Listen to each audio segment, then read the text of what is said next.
Hello student, physics bye Kapil sir YouTube channel में आप लोगों का स्वागत है। स्टूडेंट, ये हमारी सीरीज है यूपी बोर्ड 12th क्लास के लिए। इसमें हमारी यूनिट फर्स्ट है इलेक्ट्रोस्टैटिक स्थिर वैद्युतिकी तथा इस यूनिट फर्स्ट का चैप्टर नंबर फर्स्ट है वैद्युत आवेश तथा वैद्युत क्षेत्र। ठीक है, हम चैप्टर नंबर फर्स्ट की पहले शुरुआत कर चुके हैं स्टूडेंट, जिसमें हमने इस चैप्टर की शुरुआत की थी और उसमें हमने पढ़ा था electric charge and electric field. ठीक है, तो उसमें स्टूडेंट मैं आपको वैद्युत आवेश के बारे में बता चुका हूं कि वैद्युत आवेश होता क्या है, यह उत्पन्न कैसे होता है, क्यों इस यूनिट का नाम स्थिर वैद्युतिकी पड़ा। ठीक है स्टूडेंट, इनसे पहली वीडियो में हम ये पूरी चीज डिस्कस कर चुके हैं।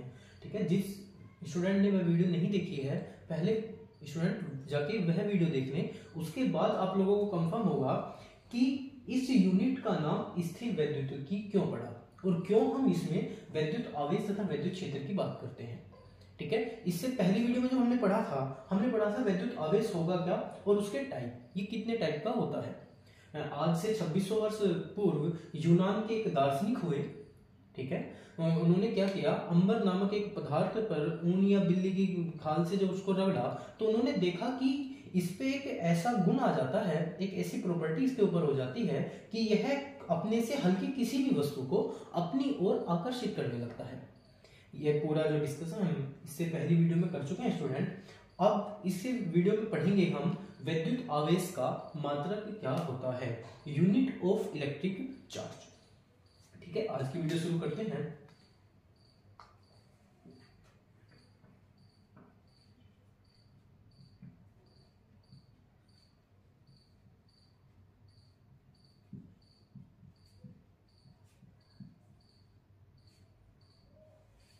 वैद्युत आवेश का मात्रक। ठीक है, एमकेएस पत्ती के अनुसार जो वैद्युत आवेश है इसका मात्रक होता है कूलम। ठीक है, जो होती है एमकेएस हमारी पत्ती होती है तो उसके अनुसार इसका मात्रक क्या है स्टूडेंट, कूलम। और कूलम को हम प्रदर्शित कहां से मतलब क्या किस साइन से करते हैं स्टूडेंट, सी से। जो इस कूलम की डेफिनेशन है वो किसके अकॉर्डिंग दी जाती है, एम्पियर के अनुसार। ठीक है, एम्पियर के नियम के आधार पर इनकी परिभाषाएं दी जाती है। वैसे होता क्या है आप लोगों को पहले बता दो स्टूडेंट कि किसी चालक में से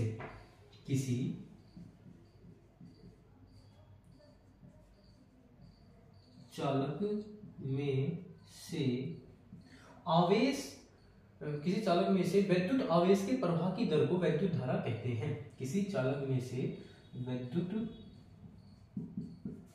आवेश के प्रवाह की दर को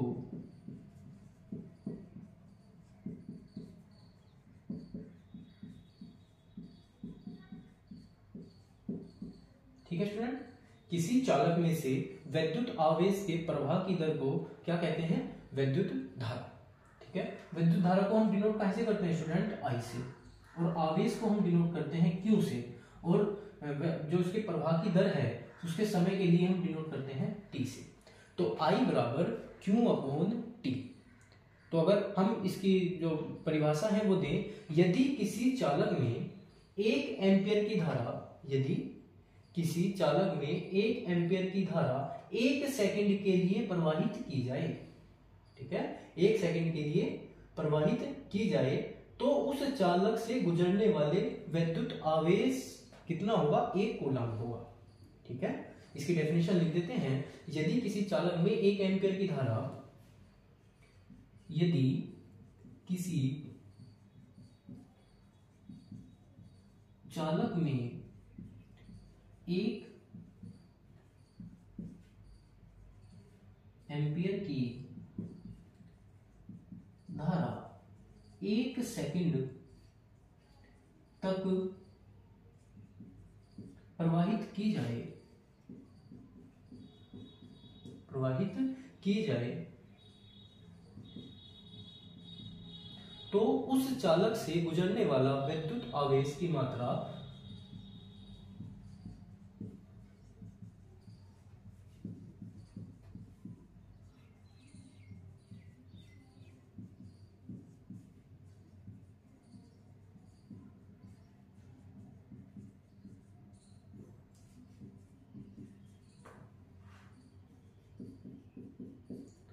1 कूलाम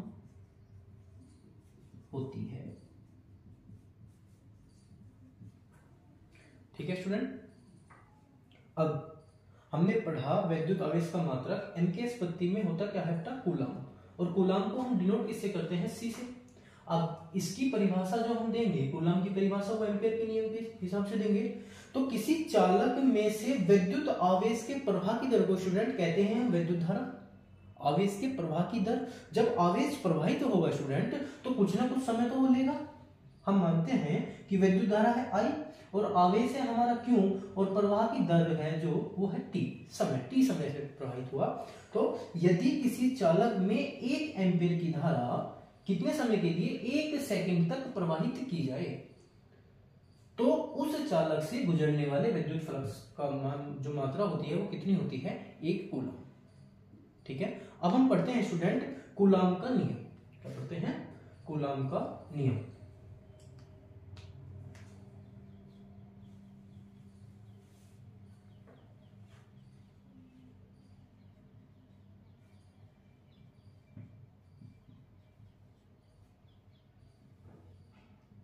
कूलाम का नियम होता क्या है, दो स्थिर बिंदुओं के बीच लगने वाला बल।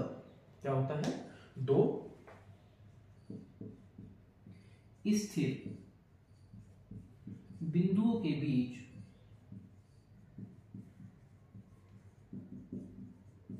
लगने वाला बल। ठीक है, क्या कहलाता है, कूलाम का नियम। लगने वाला बल, देखो स्टूडेंट मान के चलते हैं कि ये कोई बिंदु आवेश है Q1 और ये कोई बिंदु आवेश है Q2, ये Q1 और ये Q2। तो जो स्थिर बिंदु आवेशों के बीच बल लगेगा ना, वो बल, लगने वाला बल इन दोनों आवेश के गुणनफल के तो होगा अनुक्रमानुपाती, तथा इनकी बीच की दूरी के वर्ग के, अगर इनकी बीच की दूरी r हो तो उसके वर्ग के होगा व्युत्क्रमानुपाती। ठीक है, तो हम इसमें दो इक्वेशन मानते हैं, जो दो स्थिर बिंदु आवेशों के बीच लगने वाला बल होगा F, वो इन दोनों बिंदु आवेशों के गुणनफल के अनुक्रमानुपाती Q1 व Q2 के, तथा इनकी बीच की दूरी के वर्ग के व्युत्क्रमानुपाती। ये तो समीकरण नंबर 1, और इसके व्युत्क्रमानुपाती होगा r के स्क्वायर के, ये समीकरण नंबर 2। ठीक है, अब समीकरण 1 व 2 से, समीकरण 1 व 2 से F जो होगा बराबर होगा, इस अनुक्रमानुपाती के साइन को हटाने के लिए स्टूडेंट एक हम कॉन्सेप्ट ले लेते हैं जिसको हम बोलते हैं 1/4 pi epsilon not. 1/4 pi epsilon not और K ले लेते हैं माध्यम का पैरावैद्युतांक, वो और ये हो जाएगा Q1 व Q2 अपॉन r स्क्वायर। ठीक है, यही स्टूडेंट हमारा कूलाम का नियम है। ठीक, अब इसमें अलग अलग मान होते हैं स्टूडेंट। जो हमारा 1/4 पाई है, 1/4 पाई एप्सिलॉन नॉट, इसका मान जो होता है, पूरे का मान होता है 9 × 10⁹ न्यूटन मीटर स्क्वायर कूलाम -2। कितना होता है स्टूडेंट, 1/4 पाई एप्सिलॉन नॉट का मान होता है 9 × 10⁹ न्यूटन मीटर स्क्वायर कूलाम -2। ठीक है, तो ये स्टूडेंट इसका मान होता है। और अब अपने आप में एप्सिलॉन नॉट का भी एक मान होता है स्टूडेंट, वो होता है 8.85 × 10⁻12 coulomb square newton inverse metre -2। ठीक है, coulomb square newton inverse metre -2। ठीक है स्टूडेंट, ये इसका मान होता है। और K को जो हम डिनोट करते हैं स्टूडेंट, वो होता है माध्यम का पैरावैद्युतांक। क्या होता है स्टूडेंट, माध्यम का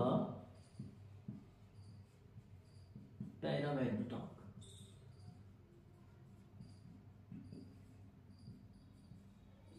ये ठीक है, अब इसमें हम, ये हमारा कूलाम का नियम हो गया जो हमने पढ़ा कि कूलाम का नियम कहाँ कार्य करता है, दो स्थिर बिंदुत आवेशों के बीच लगने वाला जो बल होगा उसे ही कहते हैं हम कूलाम का नियम। अब स्टूडेंट हमें एक आवेश पढ़ना है, परीक्षण आवेश, क्योंकि इस वाले फॉर्मूले से 1/4πε0 Q1 Q2 upon R square से हम आगे आने वाले फॉर्मूले पढ़ेंगे जिसमें हम वैद्युत द्विध्रुव की इस वाले फॉर्मूले से हम क्या करना है, वैद्युत द्विध्रुव की एक तो स्टूडेंट अक्षीय स्थिति और निरक्षीय स्थिति,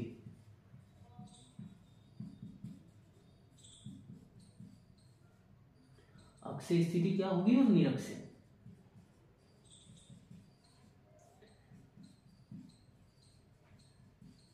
इस फॉर्मूले से ही मिलते जुलते आपको उनका डेरिवेशन करना है, अक्षीय स्थिति का भी स्टूडेंट और निरक्षीय स्थिति का भी।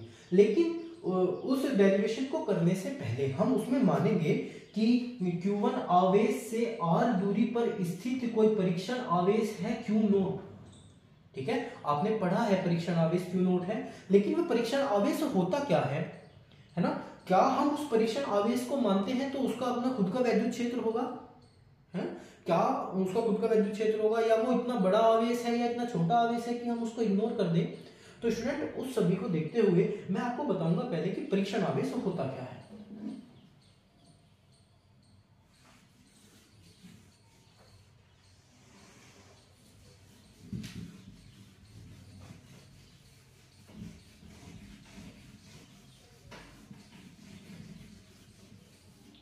ठीक है, तो अब हम हेडिंग डालेंगे परीक्षण आवेश।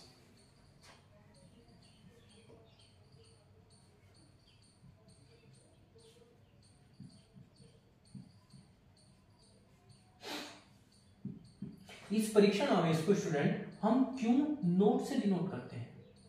ठीक है, बहुत से डेरिवेशन में आपको ये पॉजिटिव भी मिलेगा और बहुत से डेरिवेशन मतलब हम इसे मानते हैं एकांक धन आवेश, है ना, परीक्षण आवेश हम इसको बोल देते हैं। ठीक है, तो इसके बारे में हमने पढ़ा तो बहुत है, लेकिन होता क्या है, ये एग्जैक्टली क्या होता है?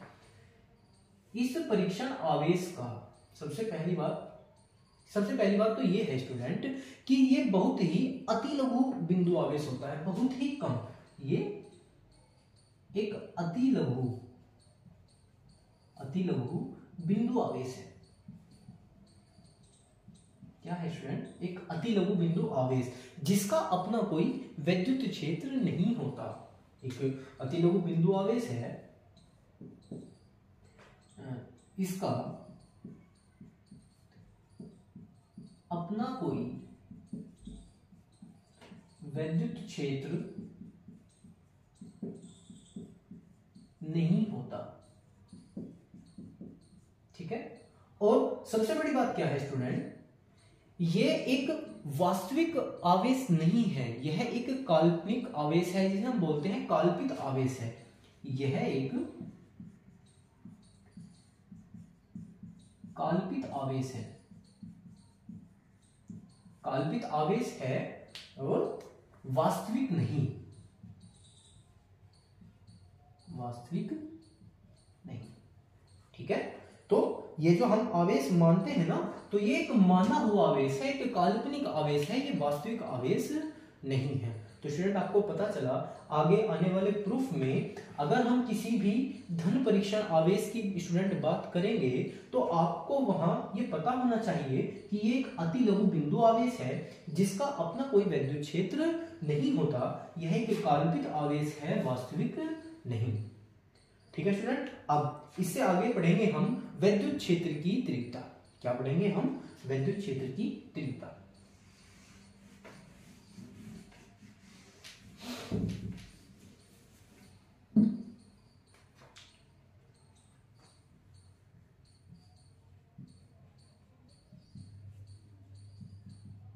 वैद्युत क्षेत्र की तीव्रता। अब जो वैद्युत क्षेत्र होता है स्टूडेंट, हम उसको डिनोट करते हैं ई से, इसे डिनोट करते हैं ई से। ठीक है, अब वैद्युत क्षेत्र की तीव्रता है जब कोई वैद्युत क्षेत्र है ना, तो उस वैद्युत क्षेत्र में कोई ना कोई आकर्षण बल, कोई ना कोई प्रतिकर्षण बल उत्पन्न होता है। तो हम मानते हैं कि वैद्युत क्षेत्र में उत्पन्न बल कौन सा है? F। ठीक है, और कोई ना कोई आवेश तो ऐसा रहा होगा जिसके कारण यह वैद्युत क्षेत्र उत्पन्न हुआ है। सही बात है ना स्टूडेंट? तो हम उस आवेश को मानते हैं एकांक परीक्षण आवेश। हम उसको मान लेते हैं परीक्षण आवेश। ठीक है जी। तो जो हमारा विद्युत क्षेत्र की तीव्रता होती है स्टूडेंट, वह होती है E equals to F upon Q naught, जहां E होती है विद्युत क्षेत्र की तीव्रता, F होता है लगने वाला बल और Q नोट होता है परीक्षण आवेश। ठीक है स्टूडेंट। अब F का जो मात्रक होता है वो क्या होता है, न्यूटन, और आवेश का मात्रक क्या होता है, कूलम, है ना। अब न्यूटन की विमा क्या होती है, mlt-2, क्या होती है स्टूडेंट, mlt-2, और कूलम की विमा होती है at।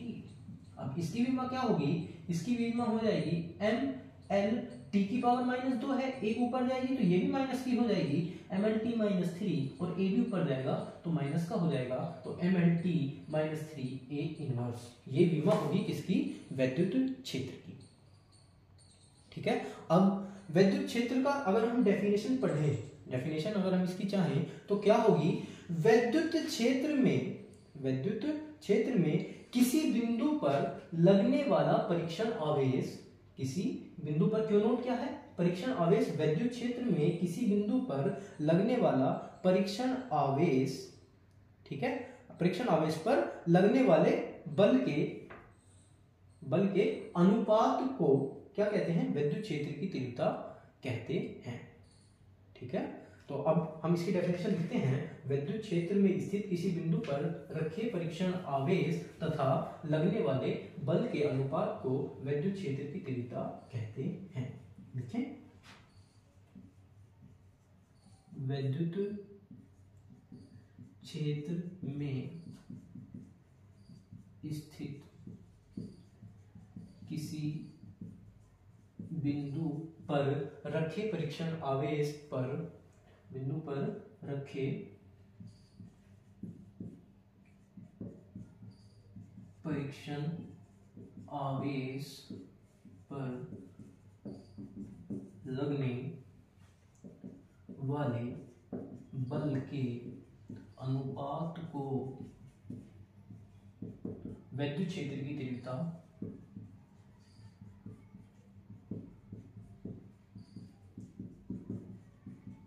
E कहते हैं। लगने परीक्षण आवेश तथा विद्युत जो लगने वाला बल है, उन दोनों के अनुपात को हम क्या कहते हैं, विद्युत क्षेत्र की तीव्रता। या इसकी एक डेफिनेशन और होती है, विद्युत क्षेत्र में किसी बिंदु पर स्थित, है ना, विद्युत क्षेत्र में किसी बिंदु पर स्थित इकाई धन आवेश पर कार्य करने वाले बल को, है ना, उस बिंदु पर विद्युत क्षेत्र की तीव्रता कहते हैं। या करके एक डेफिनेशन और लिख लें, या करके डेफिनेशन लिखेंगे, विद्युत क्षेत्र में किसी बिंदु पर स्थित इकाई धनावेश, विद्युत क्षेत्र में स्थित, विद्युत क्षेत्र में स्थित किसी, विद्युत क्षेत्र में किसी बिंदु पर स्थित, विद्युत क्षेत्र में किसी बिंदु पर स्थित इकाई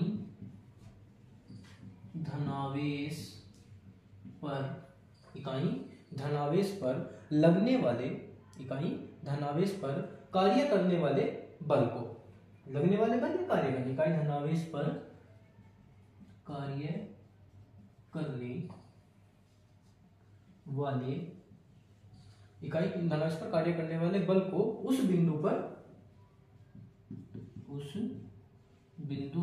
पर विद्युत क्षेत्र की तीव्रता कहते हैं। तो स्टूडेंट, आपके सामने विद्युत क्षेत्र की तीव्रता की दो डेफिनेशन है। विद्युत क्षेत्र में स्थित किसी बिंदु पर रखे परीक्षण आवेश तथा लगने वाले बल के अनुपात को क्या कहते हैं, विद्युत क्षेत्र की तीव्रता। ये, या विद्युत क्षेत्र में किसी बिंदु पर स्थित इकाई धनावेश पर कार्य करने वाले बल तथा उस बिंदु पर कार्य करने वाले बल को उस बिंदु पर विद्युत क्षेत्र की तीव्रता कहते हैं। और विद्युत क्षेत्र एक कैसी राशि है स्टूडेंट, एक सदिश राशि है, सदिश राशि है। ठीक है। तो हमने विद्युत क्षेत्र की तीव्रता भी पढ़ ली, है ना। अब एक बात और स्टूडेंट, यदि परीक्षण आवेश, हमारा क्या परीक्षण आवेश जो ये है Q नॉट, अगर ये ऋण आवेशित होगा, अगर परीक्षण जो आवेश है ये ऋण आवेशित होगा, तो जो विद्युत क्षेत्र की तीव्रता है हमारी E, ठीक है, विद्युत क्षेत्र की तीव्रता जो हमारी E है उसकी दिशा जो होगी ना वो ऋण आवेश पर लगने वाले बल के विपरीत होगी, ठीक है।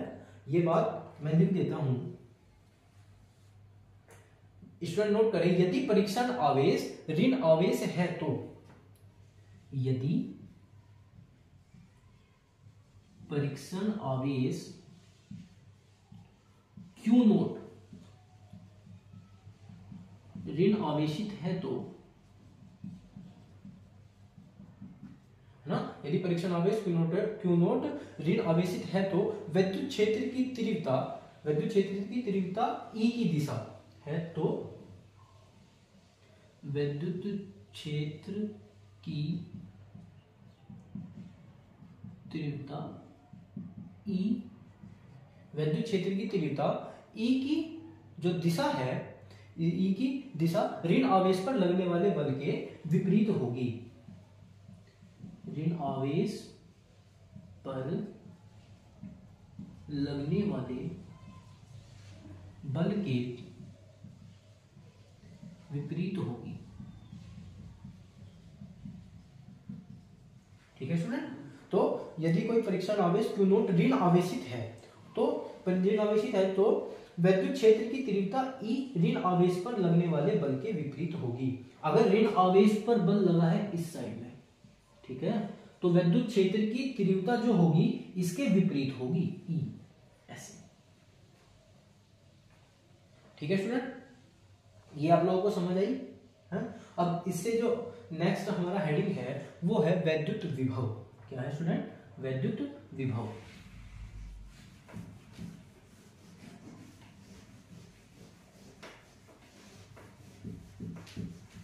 वैद्युत विभव को स्टूडेंट हम डिनोट करते हैं V से, है ना, और V होता है, वैद्युत विभव की डेफिनेशन होती है एकांक धनावेश को अनंत से विद्युत क्षेत्र के भीतर किसी बिंदु तक लाने में किया गया कार्य क्या कहलाता है? वैद्युत विभव। तो वैद्युत विभव होता है हमारा V, वैद्युत विभव। इसको हम डिनोट कहां से करते हैं स्टूडेंट? V से। V बराबर W अपॉन Q नोट, ठीक है, V बराबर W अपॉन Q नोट। और जो W होता है इसका मात्रा क्या होता है? जूल, है ना, और मतलब आवेश का मात्रा क्या होता है?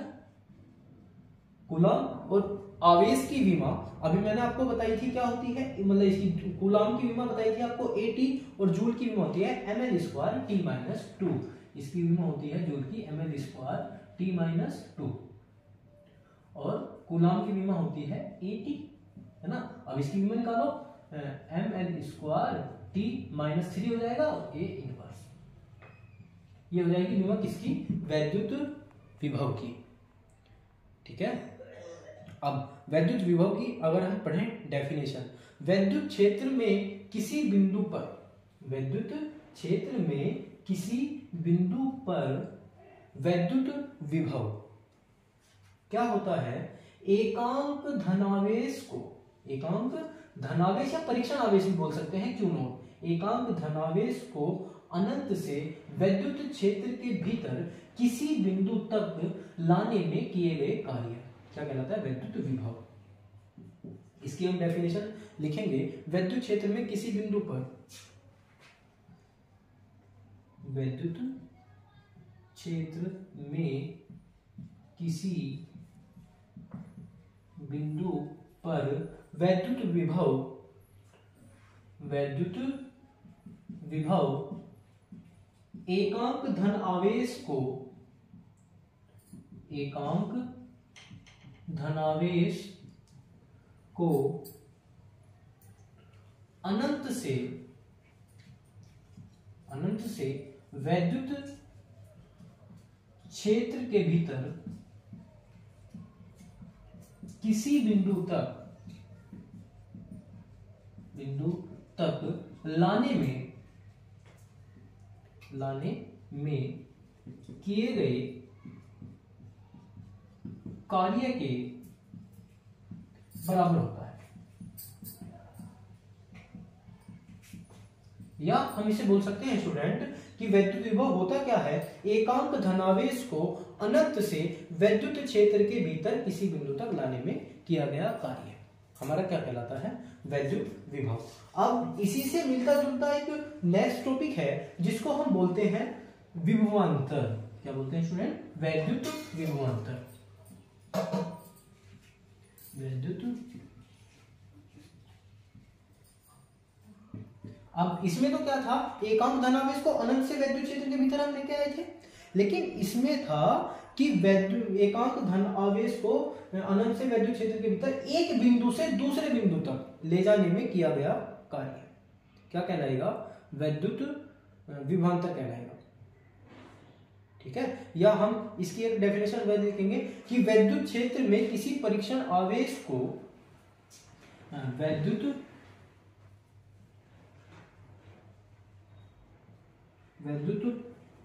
क्षेत्र में किसी परीक्षण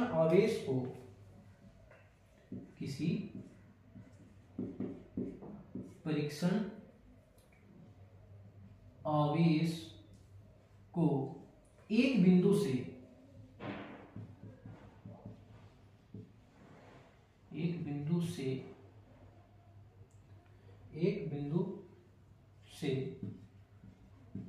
दूसरे बिंदु तक ले जाने में किया गया कार्य क्या कहलाता है, वैद्युत विभवांतर। एक बिंदु से दूसरे बिंदु तक ले जाने में किया गया कार्य वैद्युत विभवांतर कहलाता है।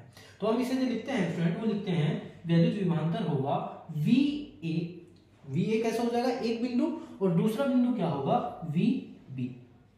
और जैसे हमने इसमें लिखा था W/Q0 है ना, बाकी तो सब सेम ही रहेगा, तो हमारा होगा VA माइनस VB W/Q0।